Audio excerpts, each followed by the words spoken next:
Mexico, the Yucatan Peninsula.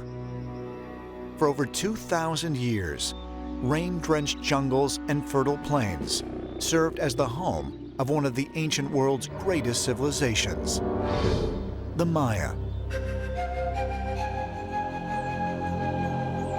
Scholars estimate that between 250 and 900 AD, the Mayan population consisted of between 15 to 20 million people and extended as far south as Costa Rica and Guatemala.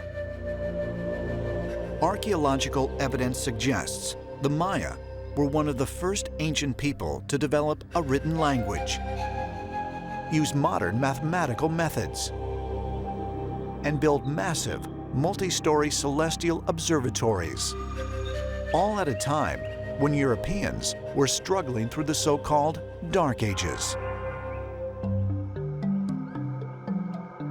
The Maya are considered one of the great advanced civilizations with hyper-advanced astronomy, astrology, trigonometry, architecture, all of these things while the Europeans were, at the time, rolling around in the mud. But perhaps the most amazing Mayan achievement was their system of charting the stars and planets in the form of a calendar. The Mayas were timekeepers above and beyond all other things. Keeping up with time was magic, it was power to the Mayans. They were tracking in particular Venus, phases of the moon, eclipses, but they also tracked precession, which is an extraordinarily long cycle. What it means is that every year on, say, March 15th, the Pleiades rise for the first time in the sky. If you wait 72 years, the day of the rising of the Pleiades will be one day earlier. And if you wait another 72 years, it'll be a day earlier still. And if you wait 26,000 years, the Pleiades will move back to that same day. According to scholars, the Maya believed that time, like the stars, moved in repeating patterns, called calendar cycles. The Mayans knew, not only did they know where the center of the galaxy was, but they understood that it was a light-year across black hole that they called the Great Rift. The Maya believed this was the birth canal of the universe, and that all things came from the birth canal of the universe. And on December 21st, 2012, the Earth, the Sun, and this birth canal, the Dark Rift, are all in perfect alignment. And this only happens every 26,000 years. Could the fact that the Maya long count calendar ends on the same day as this rare alignment in the Milky Way galaxy be a mere coincidence? And did this advanced understanding of celestial cycles really come from ancient Mayan astronomers observing the stars with only their naked eyes? The Mayans believed that this knowledge came to them from their gods, and their gods then existed in the stars. So is it possible that these gods could have been extraterrestrials? The answer to that question is yes, it's possible. According to the Maya themselves, this knowledge was not something that they came up with, but it was given to them as a gift from the gods. The gift back then was not material stuff, it was knowledge. Knowledge is the currency of the universe. Currently, there are 562 Native American tribes in the United States. Many of them, like the Navajo, Hopi, and Zuni, have stories of otherworldly beings visiting Earth. Often referred to as star beings, these alien visitors are said to come down from the sky to teach mankind. And in some cases, they are even said to mate with human women, resulting in the birth of star children. The stories of star children are quite common in Native culture. There can be quite a variety of forms of that sort of thing as well. But typically, there's a star and a human being that join together, and a child is born from that union. They were then cared for and raised by the Indian tribes until the age of 6, when the star beings would return and retrieve the star children and leave the entire tribe staring up into the night sky, wondering what had happened to them and where they'd gone. That's quite an interesting story in itself, to give birth to a star child and then have it taken from you. There's also the story of some star children had been left behind to become interwoven into the tribe. A lot of them later in life become elders, even at a very young age. And that's because they're believed to carry the ability or the knowledge to heal the earth. According to the Hopi people, a tribe of more than 18,000 living on a reservation in northeastern Arizona, it is the Star Children who will ultimately repair what they call the Koyani Skatsi, meaning a life of corruption and turmoil, or life out of balance. The Hopi believe the earth is out of canter. It's not balanced any longer. And it's these star children that live among the Hopi that advise even the elders on how to put the earth back into balance again. The star kids' job as they grow up is going to be not only to inherit the earth, as the phrase goes, but to reform the earth, to remake human society.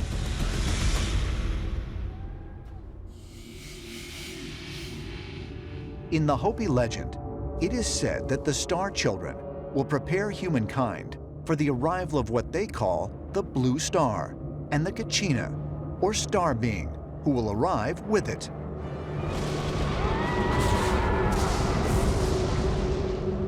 There's a lot of debate what the blue star is. But when the blue star comes, it will crash to the earth. This dwelling place in the sky will crash to the earth. And the blue star Kachina will take off his mask in the village plaza. And that will be the end of the fourth world.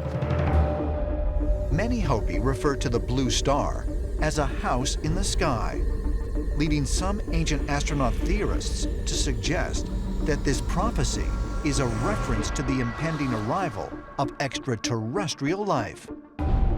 Some Hopi refer to the blue star as a house in the sky or a dwelling in the firmament that one day will descend from the stars amidst a fiery crash. Now, what does this mean? To me, what is described here might be the eventual arrival of extraterrestrial craft. The day they will return will change mankind's history forever, because then the truth will be revealed to the masses in one instant for everyone to see. Megiddo, Israel. Located 11 miles from Nazareth, this ancient city is mentioned more than a dozen times in the Bible, most prominently in the prophetic Book of Revelation. According to the religious text, it is outside this city on the so-called Plains of Megiddo, where the forces of the Almighty God will wage a final battle against Satan and the forces of evil. The book of Revelation is certainly one of the most complicated books in the Bible, and it belongs to a separate set of material that's called apocalyptic. It is a book that gives visions of the future to come.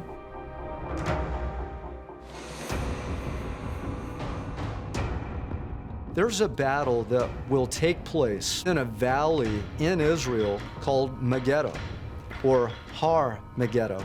Thus, Armageddon, we get the term. Satan himself will gather the armies of the world to Megiddo to fight Jesus Christ. Satan takes on a more physical appearance, uses various technologies to enslave more and more of mankind. Ultimately, he becomes a geopolitical force, basically, essentially a dictator of the entire world. The book of Revelation further describes that this battle will be fought in heaven and on earth. Angels will descend from the sky. Demons will spread out across the land to destroy with fiery swords. And the Almighty God will rain destruction down upon earth. The book of the Revelation is really a pretty terrifying document if we're to look at it and think that these things could happen literally. I mean, when you look at what's happening in the book, we have cataclysms on the earth, we have earthquakes, we have fire raining from the sky, we have angels doing battle in heaven. And then repeatedly we have Satan coming back. But could it be that this biblical prophecy isn't a doomsday prediction of cataclysm and war, but it has another, even more profound interpretation? The book of Revelation gives us some of the clearest depictions of what not a few moderns would call extraterrestrial activity. Think about it. We have supernatural beings flying through the cosmos, blowing trumpets, casting fire upon the earth. We have great conflict between light and darkness, good and evil. There's a cosmic dualism going on here that involves, in the end, the reassertion of divine authority over those wayward angels who had gone astray so long ago. Extraterrestrial combat? Could the Bible's book of Revelation really be referring to a galactic war? One waged over the ultimate fate of mankind? If so, who or what is Satan? Is he a demon, the devil, the personification of evil? Or was he, in fact, a benevolent extraterrestrial being? One who stole technology from alien beings in an effort to lead early man out of darkness and ignorance? If so, then why did Satan become a force for evil? Does he seek to punish mankind for siding with our Creator against him? Perhaps he is testing us, using alien technology to modify human behavior in ways we have yet to understand. He's this idea of an adversary, this idea of a liar or a tester, combined with this concept of Lucifer, the fallen angel, combined with this leader of the Watchers, who also leads a rebellion. And I think that ultimately what we find is that Lucifer is a conflation, a character who is a composite of all of these different ideas and different characters. It's important for us to remember that Satan is part of the class of angels called seraphim.